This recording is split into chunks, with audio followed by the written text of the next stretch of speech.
Our lesson on 5.6 is our final method for solving quadratics, and this is the type of method for solving quadratics that will work for any quadratic equation. So sometimes you can't factor, sometimes it's not nice to complete the square, sometimes you can't square root it, but quadratic formula will always work. Now, before we get going on the formula itself, I want to talk to you about how to find or how to estimate the solutions just by looking at the graph. So when you look at a graph of a quadratic, the number of solutions that this quadratic has will be signified by the number of times that it crosses the x-axis. And remember, the horizontal one is the x-axis. So when I look at this first example, I notice that he seems to cross in two places. So this particular quadratic has what we call two real solutions. When I look at the next example on number 2, this quadratic seems to kind of just touch once here in the middle, and you can even estimate what the solution itself is. It looks to me like it's a 2, and it is. But in a case like this, where your quadratic comes down and seems to bounce off the x-axis, that means we have one real solution. Now for future reference, that happens to mean that this solution has multiplicity, meaning that algebraically it'll show up more than once. And you might notice that if we tried to factor that quadratic, he would factor into x minus 2 times x minus 2, which would give you x equals 2 twice, and that's why it only has the one solution, but he shows up twice. And then here on number 3, again we look at how many times it's across the x-axis, and it's looking like it crosses twice. So we have two real solutions. Now I didn't give you any examples of another particular case, and I want you to figure out what would a quadratic look like that has no real solutions. So can you think of a way to draw a quadratic that never touches the x-axis? So you can either draw something that's way up here in no man's land, or something that goes down like this. And you should notice that neither one of these quadratics actually touch the x-axis the way they're graphed. So since they have zero real solutions, because they never touch the x-axis, they do have to have some type of solutions. And we haven't talked about this yet, but if you have zero real solutions in your quadratic, that also means that you have two imaginary or complex solutions. And remember, imaginary meant it had an I in it. So you're going to notice when we do the math, we sometimes end up with answers with I's, and that would be the case where they have no real solutions, but they do have imaginary solutions. So next thing I need to highlight for you is this guy right here. That is the quadratic formula. You have seen him in Algebra 1, and yes, you have to have him memorized. If he's not memorized already, get him memorized by tomorrow. So we have negative b plus or minus the square root of b squared minus 4ac, all of that over 2a. So first, when I look at a quadratic, I have to make sure it says equals 0, which number 12 does. The next thing I want to do, whether it's in my head or on paper, and for notes I'd like you to do this on paper, is identify your a, b, and your c. Well, your a, b, and c are the coefficients of this quadratic. So a is a 2, b is an invisible 1 in front of this x, and c is a negative 5. So I'm going to take these numbers and I'm going to put them into quadratic formula. So the first part says negative b, so the opposite of b would be negative 1 plus or minus big square root, and then we've got 1 squared, b squared, minus 4 times your a times your c, and then big fraction bar underneath the whole thing, including the negative 1, 2 times 2, which is 2 times a. So now I'm going to go ahead and simplify this by saying it's negative 1 plus or minus. Now this inside the radical part, don't type the radical on your calculator, just type the 1 squared minus 4 times 2 times negative 5. Or if you want to do that in your head, that's fine too. I think we end up with a square root of 41. The reason I don't want you to type the square root is because it's going to be a decimal, and they're not interested in decimals here in Algebra 2. And in the denominator we have a 4. Now the only other thing I could do to this problem is if something reduced. Well, square root of 41 does not reduce at all, so this is actually your answer. Kind of gross. Okay, moving on. Number 13, it's in the right form, so I can identify my a, b, and c. A is a 4, b is a 1, and c is a negative 3. So using my formula, -1 plus and minus the square root of b squared minus 4 times a times c, and then all of it over 2a. Okay, let's simplify this a little bit. We get -1 plus and minus square root. Now on your calculator, if you typed in 1 squared minus 4 times -3, you would get a 49. I know that reduces. We'll take care of that in 1 second. Okay, the square root of 49 is really a 7. So we have 1 plus and minus 7 over 8. Now just like when you were in section 5.3, if you have no more radical in the problem, you need to take this further. You need to actually give me your two answers. Well, your two answers are going to be, the first one is 1 plus 7 divided by 8. Well, 1 plus 7 is 8, and 8 divided by 8 is a 1. Oops, there was a -1, wasn't it? Sorry.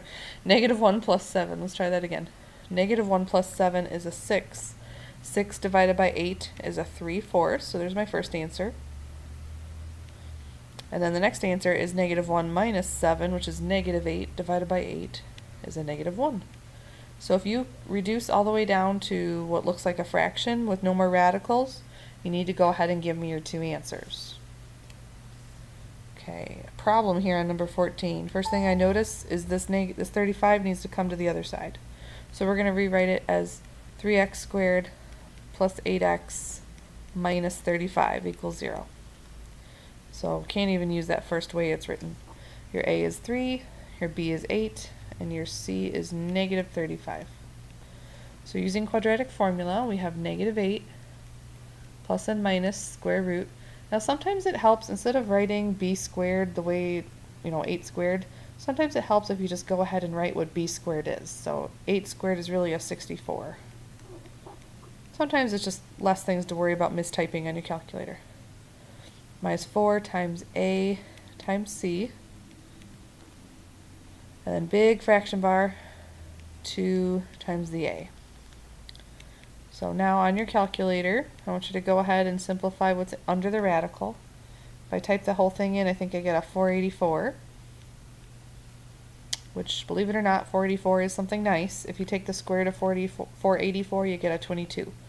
So we have -8 plus and minus 22 divided by 6. So this is a case where you're going to be able to give me your two answers. So -8 plus 22, let's see, that's a 14 divided by 6. So 14 over 6 would be 7 over 3. And -8 minus 22 is -30 divided by 6 would be a -5. So you can give me those two answers since there's no more radical. Okay, number 15. A is 1, B is 4, and C is a -14. So using the quadratic formula, we have -b plus or minus square root. Instead of writing b squared, 4 squared, I'm going to write a 16. Minus 4 times 1 times -14. All over 2 times 1. Now when I try to simplify inside the radical there, or type it on my calculator, I get a -4 plus and minus the square root of 72 over 2. Now this is kind of a bad news situation actually. The square root of 72 reduces. Remember 72 has a perfect square inside of it. It's really 36 times 2. So I'm going to rewrite this as -4 plus and minus 6 square roots of 2 over 2. Now even more bad news. We're still not done. All of my coefficients are divisible by a factor of 2. So I'm going to go ahead and divide each of those coefficients by a 2. And when I do that, I get a -2 plus and minus 3 square roots of 2. Now if you put over 1, that's not wrong, it's just kind of weird. So I'm going to leave that part off. And that's your final answer. So that one took a lot of work because it had to simplify it at a couple different layers. Okay, number 16. Let's see here. First thing I notice is everything could be divided by a 3 before we begin. So if you would like to go ahead and divide by a 3, that's fine. You don't have to divide by a 3. You can just go ahead and put a 3, a 9, and a -27. And frankly, it doesn't matter because I know you're going to use a calculator to do this. But I'm going to go ahead and divide everybody by 3 because I don't have a calculator with me right now, and it might be easier if I try to do that first. So your new problem is x squared plus 3x minus 9 equals 0. So your a is a 1, your b is a 3, and your c is a negative 9. So when I do this formula, I get negative b plus or minus, instead of writing 3 squared, I'm going to write a 9, minus 4 times a times c, all over 2 times a. So when I go ahead and simplify this, let's see, I get 9 plus 36, so let's see, plus and minus the square root of 45 over 2. Now the square root of 45 is not done yet, we got to reduce that. He's really the square root of 9 times the square root of 5. So when I reduce that, I get negative 3 plus and minus 3 square roots of 5 all over 2. This is the exact same answer you would eventually get to if you never divided by 3 at the beginning of the problem, but you would have had bigger numbers to work with, and of course at the very end you would have had one extra thing to reduce. So it's not the end of the world if you don't see that. Okay, our next problem, not even in the right form yet. I need to take this negative 25 and add it over. So my new problem is 7x squared minus 2x plus 25 equals 0. So that's not even what I'm going to use. A is 7, B is negative 2, and C is a 25. So be careful. This time on your formula, when it says opposite of B, instead of a negative 2, now we're going to have a positive 2 plus and minus the square root. Now if you're writing negative 2 squared, just be careful when you type that on your calculator that you put negative 2 in parentheses. Just so I avoid that mistake, I'm going to go ahead and square the negative 2, and negative 2 squared is really going to be a 4. So 4 minus 4 times a times c, all of it over 2 times 7, or 2a. I'm going to go ahead and simplify this. This middle part on my calculator comes out to, oh my goodness, thinking a negative 696. So we have 2 plus and minus the square root of a negative 696, yikes, divided by 14. Now you might not know right away until you start working on your calculator how to reduce a negative 696. So you start dividing by some common perfect squares into 696, and turns out 4 is the only perfect square that goes into 696. He's really the square root of 4, square root of negative 1, and the square root of 174. So when I take care of that, I end up with 2 plus and minus 2i square root of 174, yuck, divided by 14. And then this is another case where all of your coefficients can be divided by a 2. So if I go ahead and divide all those coefficients by a 2, I end up with a 1 plus and minus, you can write 1i or just say I, square root of 174 divided by a 7.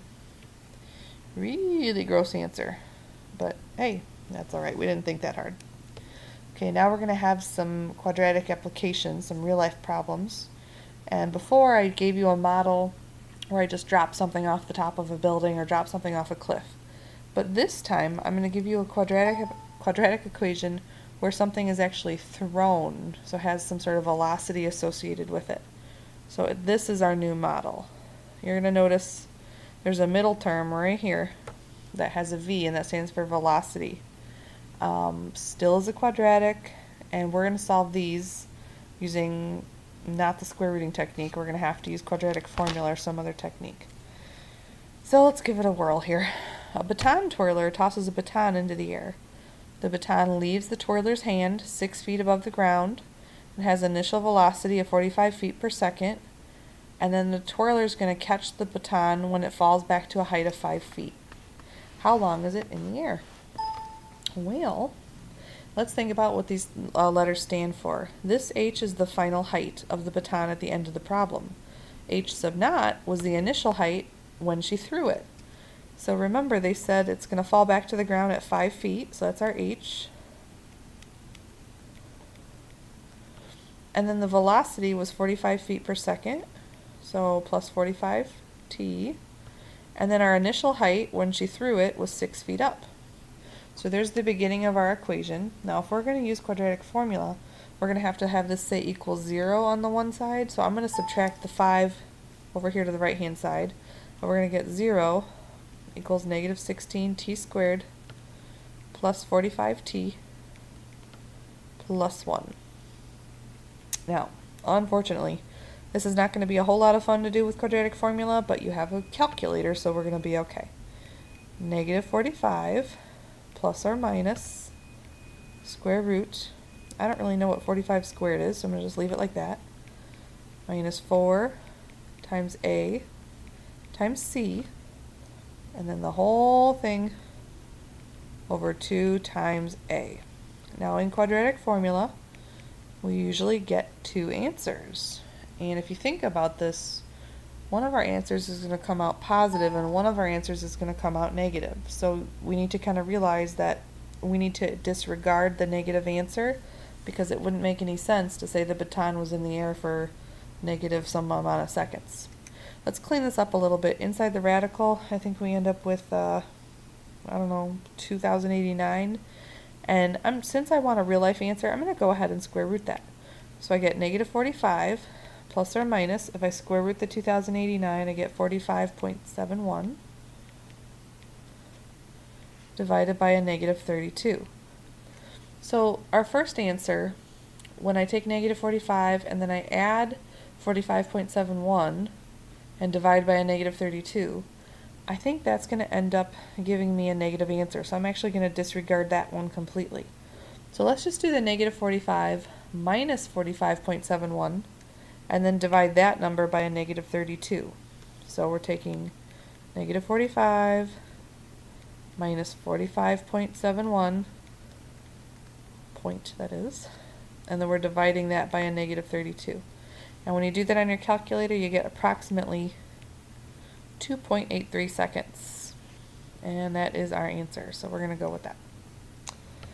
Okay, the next problem says we have a geyser that's going to send a blast of boiling water into the air. During the eruption, the height could be modeled by this equation. So the first question says, what's the initial velocity of the boiling water? Well, it's that same equation that we used in the last baton twirler problem. And remember, the velocity was the b term. So our initial velocity for this problem is going to be 70, I think it's feet per second.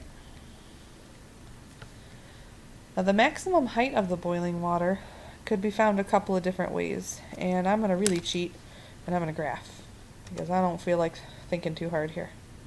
So I'm going to go to my calculator, and I'm going to go to y equals, and I'm going to go ahead and graph negative 16, I'm going to use x instead of t, negative 16 x squared plus 70x. Now a standard window probably wouldn't be appropriate. Let's go ahead and just graph our standard window. Yeah, I can't really see what's going on here. So I'm going to fix my window so it makes a little more sense. The x would be the amount of time that the geyser is in the air. And I'm not really interested in anything before 0, so I'm going to start at 0. And sure, I'll go to 10. That's fine. Now for my y's, that's the height of my geyser. I don't really need to see what happens beneath the ground, so I'm just going to have a minimum of like negative 2, just so I have a little bit of window to look at. And I could tell from the last time I tried to graph it, 10 was not nearly high enough, so I'm going to try like 50. I don't really know, I'm just going to guess. Let's try graphing. Oh, still not tall enough. So go to your window. We need to change our y max to be bigger than 50. Let's do 100. Again, I'm just kind of guessing. Okay, good, I can see it. So they want us to find the maximum height. So let's go ahead and find that maximum point on our calculator.